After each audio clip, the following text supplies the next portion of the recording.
It started as a tractor and became the deadliest predator on Earth. Today, Wet Track, the complete evolution of American armor across every single era. This is his story of U.S. tanks, starting off with World War I and early interwar World War I, and early interwar CLB-75. This weird prototype was essentially a tractor wearing a steel box. It looked more like a moving shipping container than a fighting machine. Holtges. America's first tank attempt was a gas-electric hybrid, way ahead of its time. Sadly, it was too heavy and clunky to survive the Great War's mud.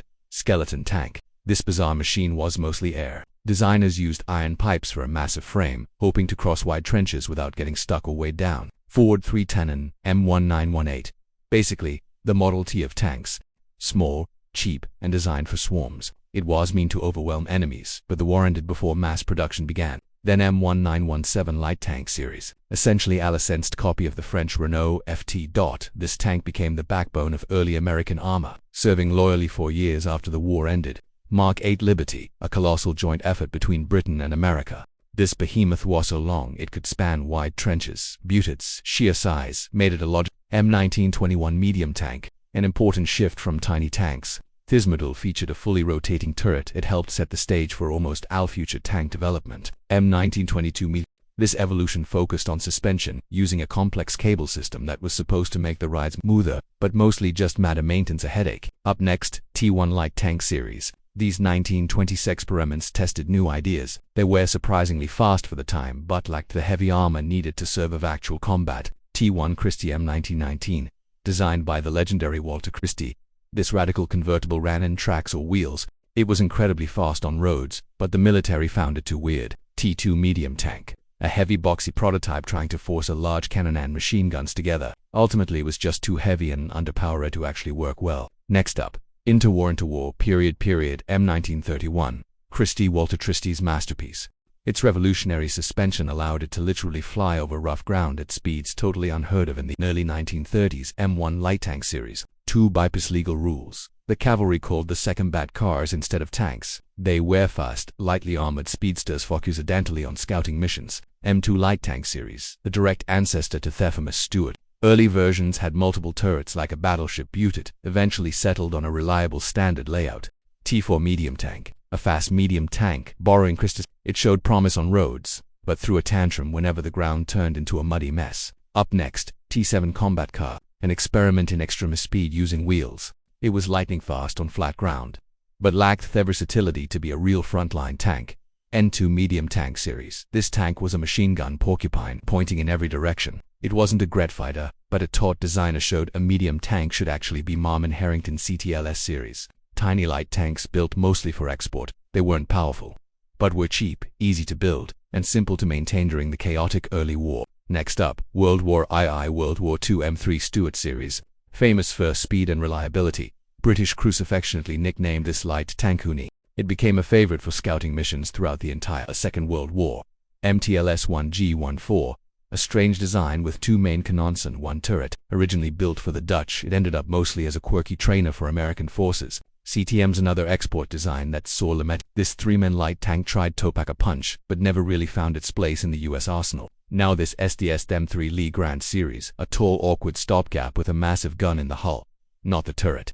It looked funny, but brought desperate firepower when the Allies needed it most. Next, M for Sherman series, the legendary backbone of elite. Neither the heaviest nor most powerful, it won by being reliable, repairable, and produced in absolute listigear numbers. M6 heavy tank series, America's first real attempt at a heavy tank. It was massive and well-armed, but sadly too fat for most bridges to actually handle. T7 light M7 medium series started as a light tank but ate too much and became a medium. It couldn't compete with the Sherman, so that project was cancelled. T20 T22 T23 medium series experimental replacements for the Sherman, featuring lower profiles and fancy transmissions. They paved the way for the next generation of American armor. Then M5 Stuart series, an upgrade to early light tanks with twin Cadillac engines.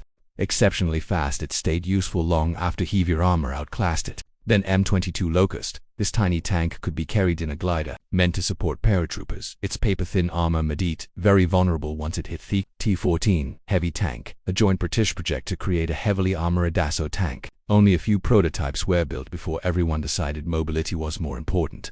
M24 Chaffee, a hug leap forward. With a powerful 75mm gun and silky smooth suspension, the Chaffee was a highly effective scout and M26 Persing series, finally a heavy hitter that could punch back at German Tigers. It arrived late but proved to be a formidable modern tank design. T26E4 Super Persing. This was an experimental Persing variant. Its oversized gun introduced significant balance issues due to its extreme weight. T28 T95 Super Heavy Tank. Lesser tank, more a moving fortress.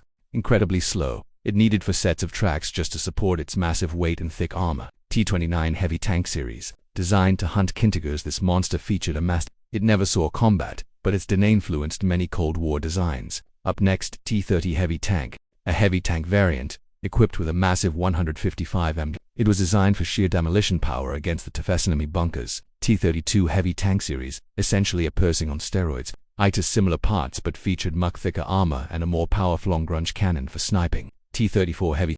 The final post-war heavy tank. It featured a converted anti-aircraft gun, incredibly armor-piercing capabilities for Continuing with early Cold War and Korea M46 Patton series, the first taniumed after Patton, an improved Persing with a much better engine.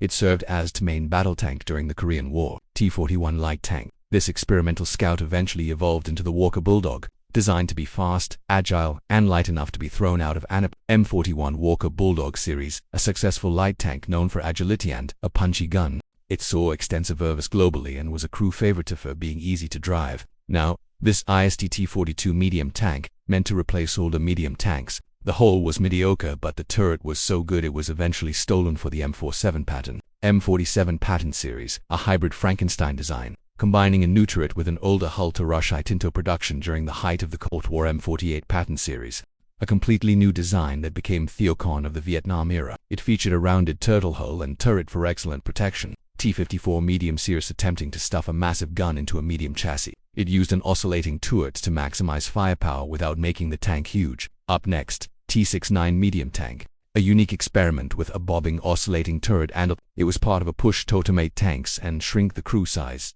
T9 to Light Tank, an incredibly low profile tank designed to parachute into battle. It looked sci-fi, but was ultimately consulted for more versatile board. T95 Medium Tank series, high-tech playground for smooth bergens and composite armor. Many of its innovations eventually found their way into the legendary Abrams M103 Heavy Tank series, the last American heavy. This giant was designed to snipe Soviet tanks from long range with a massive 120mm cannon. T57 Heavy Tank, an experimental heavy tank with a weird oscillating turret designed to rapid-fire heavy shells. The technology was just too complex to work. Now this is T58 Heavy Tank, even bigger than before. This prototype featured a massive 155mm gun and it was a true heavyweight. Then T110 Heavy Tank series design studies, meant to squeeze a heavy tank into a small package to fit through an ambitious claustrophobic engine challenge. Now let's look at late Cold War in Vietnam. M60 Patton Late Cold War in Vietnam series, the Cold War workhorse, the first true U.S. main battle tank. It served for decades, seeing counter-surprises over its very long life. M551 Sheridan series, a light air-drapel tank firing shells and missiles made of aluminium to save weight.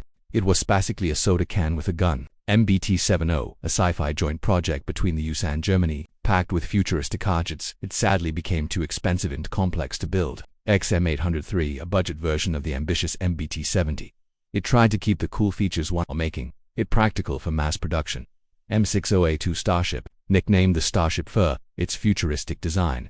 This M60 variant featured a massive 152mm gun launcher that could fire both shells and missiles, but the complex system proved unreliable in the field. Now, this M1 Abrams series, the tank that redefined warfare, with a jet turbine engine and incredible armor, it set a new standard for speed and lethality.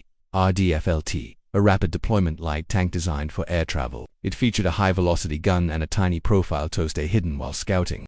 EMAG, an experimental high-mobility vehicle testing advanced suspension. It was more of a science laboratory on wheels than an actual combat tank. Expeditionary tank designed for the Marines. It featured a ghost turret and a powerful gun focus in